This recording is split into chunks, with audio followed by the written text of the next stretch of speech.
La ruptura, una decisión de independencia. Todos, en algún momento de la vida, sentimos ese deseo intenso de tomar el control, de decidir por nosotros mismos, de avanzar sin pedir permiso.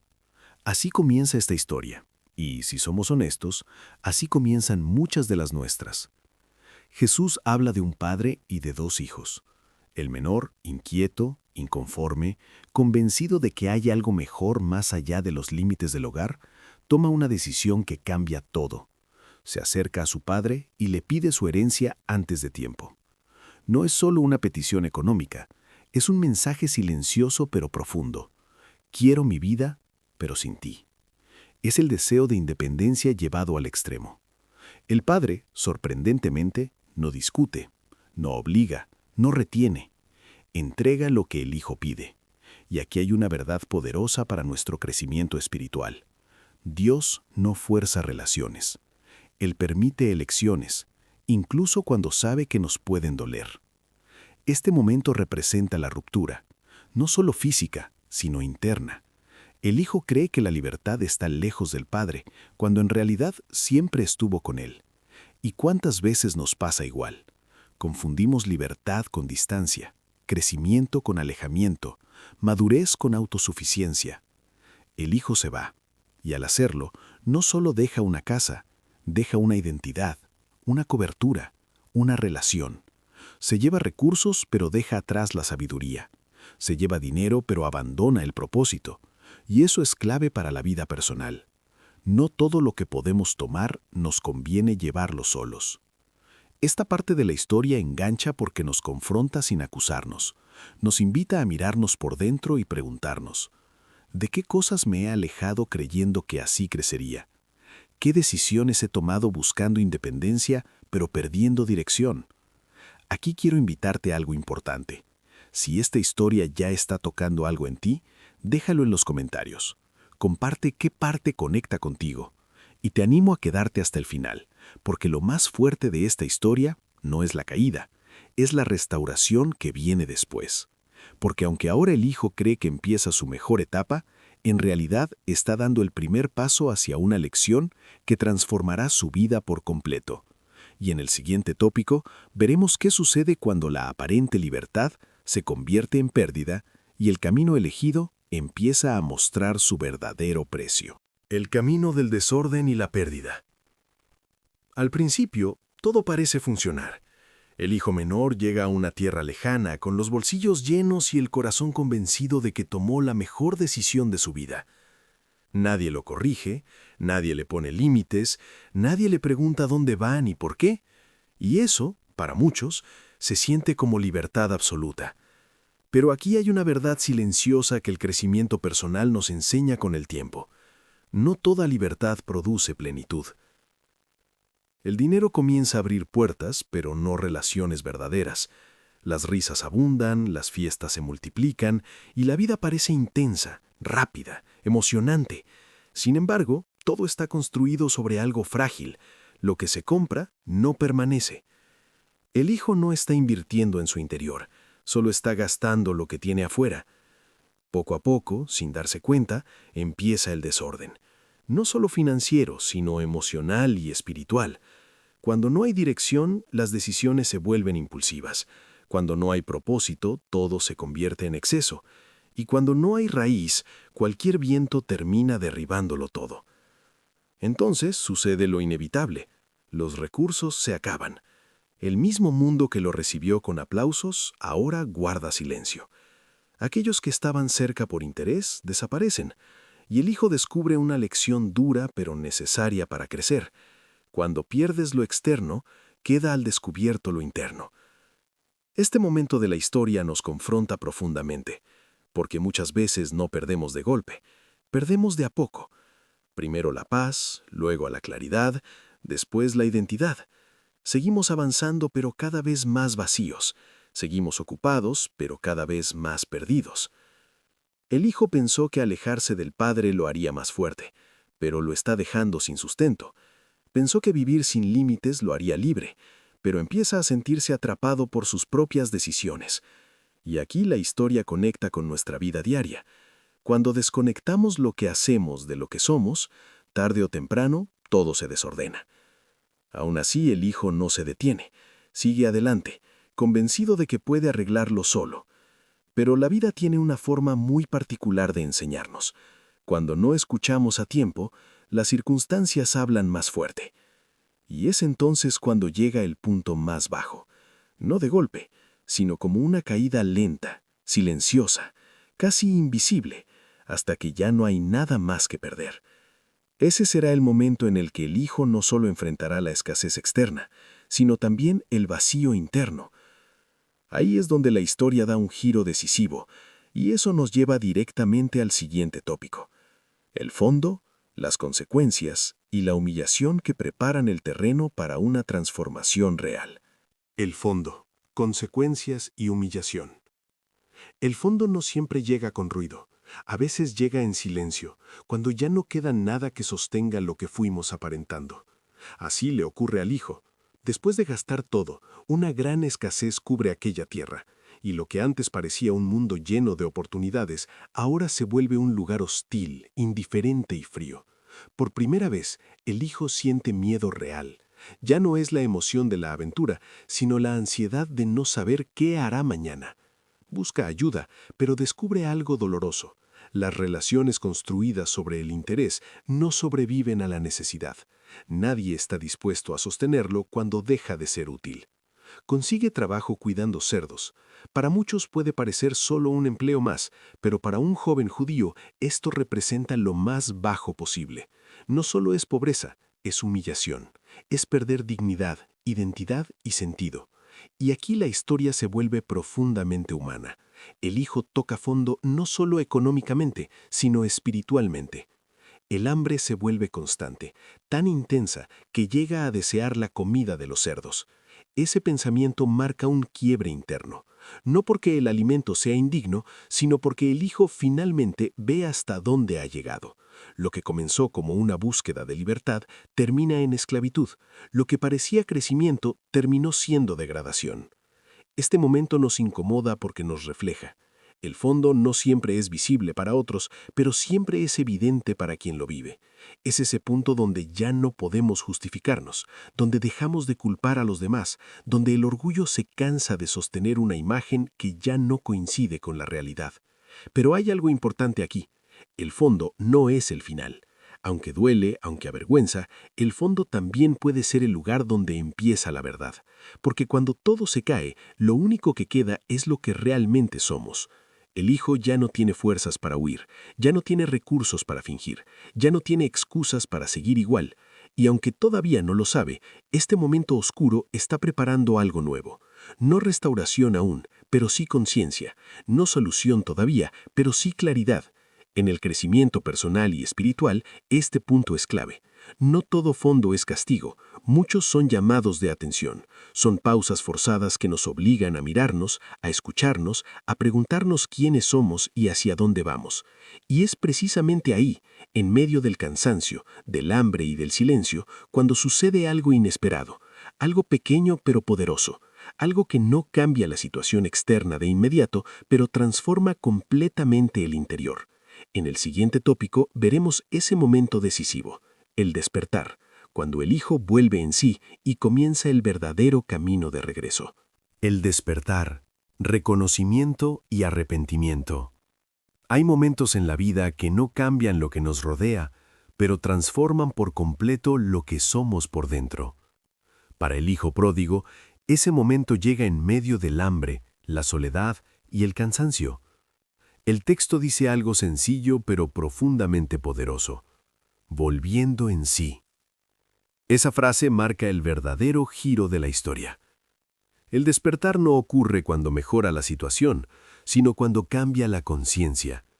El hijo sigue cuidando cerdos, sigue teniendo hambre, sigue estando lejos de casa, pero ahora ve con claridad. Por primera vez deja de mirar lo que perdió afuera y comienza a mirar lo que perdió adentro. Recuerda la casa de su padre, no como un lugar de reglas, sino como un lugar de provisión. Recuerda que incluso los jornaleros tenían pan de sobra, y entonces entiende algo que transforma su corazón. El problema nunca fue el padre, fue su decisión de irse. Aquí comienza el arrepentimiento verdadero. No es miedo al castigo, es dolor por la ruptura. No es una estrategia para sobrevivir, es un reconocimiento honesto. He pecado. El hijo no se justifica, no se compara, no minimiza lo que hizo. Asume responsabilidad. Y esa es una de las bases más sólidas del crecimiento personal. Cuando dejamos de excusarnos, empezamos a crecer. Decide volver, no exige nada, no reclama derechos, no se presenta como hijo, sino como alguien dispuesto a servir. Su expectativa es baja, pero su humildad es alta. Y aunque aún no conoce la respuesta del padre, da el paso más difícil, regresar. Este punto es crucial espiritualmente, porque muchos se quedan en el fondo no por falta de oportunidades, sino por orgullo. El hijo pudo haberse quedado ahí, convencido de que no merecía volver. Pero el arrepentimiento genuino no paraliza, impulsa, no te hunde, te mueve. El regreso comienza primero en el corazón y luego en los pies. Cada paso hacia casa es una mezcla de esperanza y vergüenza. No sabe si será rechazado, no sabe si será aceptado, solo sabe que quedarse donde está ya no es opción. Y aquí la historia nos habla directamente. Volver no es retroceder, es corregir dirección. Volver no es fracaso, es sabiduría. Volver es un acto de valentía espiritual. Mientras el hijo camina, algo ya está ocurriendo del otro lado, algo que él no puede ver, porque aunque él está regresando con miedo, alguien más ha estado esperando con amor. Y en el siguiente tópico descubriremos lo que sucede cuando el arrepentimiento sincero se encuentra con un corazón lleno de gracia. El regreso y el encuentro con el amor del Padre. El regreso. Encuentro con el amor del Padre. El camino de regreso no es corto ni cómodo. Cada paso del hijo hacia casa va cargado de recuerdos, dudas y preguntas. Su mente repite el discurso que ha preparado. Palabras de arrepentimiento, frases medidas, expectativas pequeñas. No camina como quien vuelve triunfante, sino como quien espera misericordia.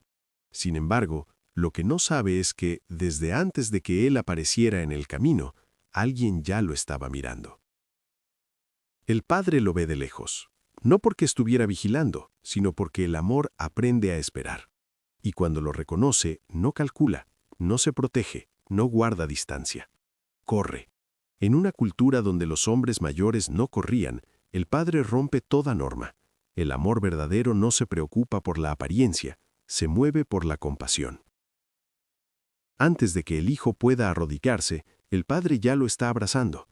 Antes de que termine su confesión, el padre ya lo está restaurando. No hay interrogatorios ni reproches. No hay listas de errores. El padre no le pregunta dónde estuvo, sino que celebra que está de vuelta. Este encuentro redefine completamente la imagen que el hijo tenía de su padre y la que tenía de sí mismo, porque el arrepentimiento esperaba castigo, pero el amor responde con gracia. Y aquí hay una lección profunda para el crecimiento espiritual. Dios no recibe desde el pasado, recibe desde el corazón. El hijo vuelve pensando que ha perdido su lugar, pero el padre demuestra que la relación nunca estuvo en riesgo. Lo que se había roto no era el amor, sino la comunión. Y ahora, en ese abrazo, todo comienza a sanar. Este momento nos enseña que la restauración no empieza cuando nos portamos mejor, sino cuando nos dejamos encontrar. El Padre no exige cambios antes de amar. Ama para que el cambio sea posible. Y eso transforma completamente nuestra manera de crecer. No desde la culpa, sino desde la identidad. El hijo ya no es el joven orgulloso que se fue, ni el hombre roto que tocó fondo. Ahora está en transición. Está aprendiendo que volver a casa no es regresar al punto de partida, sino entrar en una versión más consciente de sí mismo. Pero el padre no se detiene en el abrazo. El amor no solo recibe, restaura activamente. Y lo que viene a continuación no es simbólico, es intencional. Cada acción del padre tiene un propósito claro: devolverle al hijo lo que creía haber perdido para siempre. Eso nos lleva al siguiente tópico, donde veremos cómo el amor no solo perdona, sino que restaura identidad, dignidad y propósito, dando inicio a una celebración que lo cambia todo. La restauración. Identidad y celebración. El abrazo del Padre no es el final del proceso, es apenas el comienzo. Porque el amor verdadero no solo recibe al que vuelve, sino que trabaja para restaurarlo por completo. El Padre no deja al Hijo en un estado intermedio, ni lo mantiene en vergüenza. Inmediatamente da instrucciones claras, precisas, llenas de significado. Traigan la mejor ropa. No cualquier ropa, la mejor. Con ese acto, el Padre cubre la suciedad del pasado y devuelve dignidad. La ropa representa identidad. El Hijo no vuelve como un error ambulante, vuelve como alguien valioso. En el crecimiento personal y espiritual, esto es fundamental. No se puede avanzar cargando etiquetas del pasado. Luego pide un anillo. El anillo no es adorno, es autoridad, es pertenencia. Es decirle al Hijo, sigues siendo parte de esta casa, sigues teniendo voz, sigues teniendo lugar. El hijo que pensaba vivir como jornalero ahora es públicamente restaurado como hijo. Después vienen las sandalias. Los esclavos iban descalzos, los hijos no. Con ellas, el Padre declara libertad. No hay castigo, no hay servidumbre, no hay deuda pendiente. Hay restauración completa. Y todo ocurre sin que el Hijo tenga que demostrar nada primero. Entonces el Padre ordena la celebración. Porque la restauración no se vive en silencio, se celebra. No por el pasado perdido, sino por la vida recuperada. Estaba muerto y ha vuelto a vivir. Esa frase lo resume todo. No es exageración, es transformación. Este momento nos enseña algo poderoso. Dios no nos restaura a medias. No nos devuelve solo lo básico para sobrevivir, sino todo lo necesario para vivir con plenitud. Identidad, autoridad, libertad y gozo. Eso es restauración real. Pero no todos entienden la gracia. Mientras la música suena y la fiesta avanza, alguien más observa desde afuera. Alguien que nunca se fue, pero tampoco celebró. Alguien que cumplió reglas, pero no conoció el corazón del Padre. Y aquí la historia da un giro final que nos desafía profundamente. Porque la restauración de uno revela el estado del corazón de otros. En el siguiente y último tópico, veremos cómo la historia no termina en la fiesta, sino en una pregunta abierta, una invitación directa para todos. ¿Podemos alegrarnos cuando la gracia alcanza a alguien más? El otro hijo. La dificultad de aceptar la gracia. Mientras la casa está llena de música, risas y celebración, el hijo mayor llega del campo. Ha cumplido, ha trabajado, ha sido constante, pero algo se quiebra en su interior cuando pregunta qué está pasando y escucha la respuesta. Su hermano ha vuelto, y hay una fiesta por él. En lugar de alegría siente enojo, en lugar de gratitud aparece la comparación. El hijo mayor no entra, se queda afuera, y aquí ocurre algo profundamente revelador.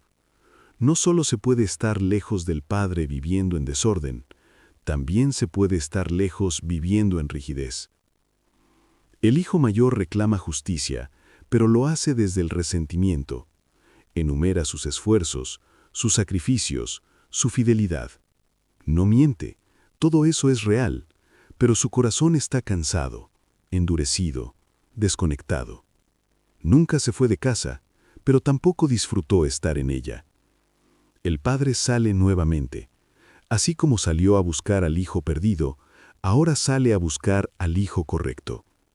Porque el amor del Padre no hace distinciones. Le recuerda algo clave. Todo lo mío es tuyo.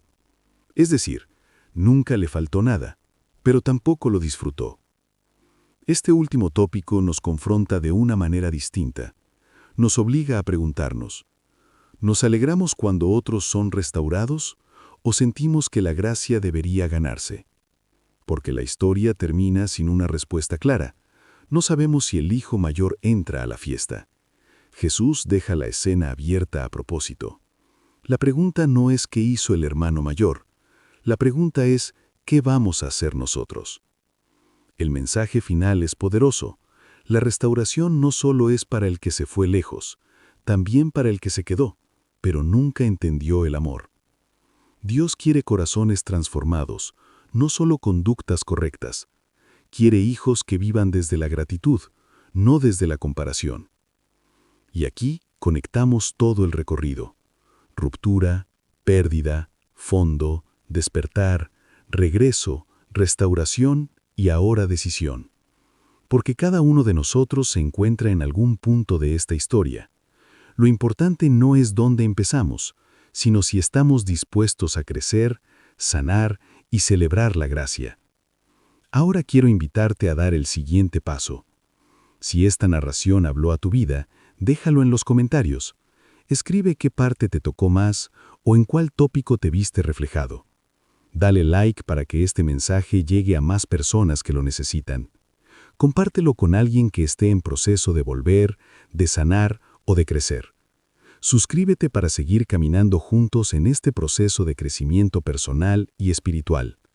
Y no olvides revisar el link donde encontrarás herramientas muy importantes que pueden ayudarte a aplicar esta restauración de manera práctica en tu vida diaria.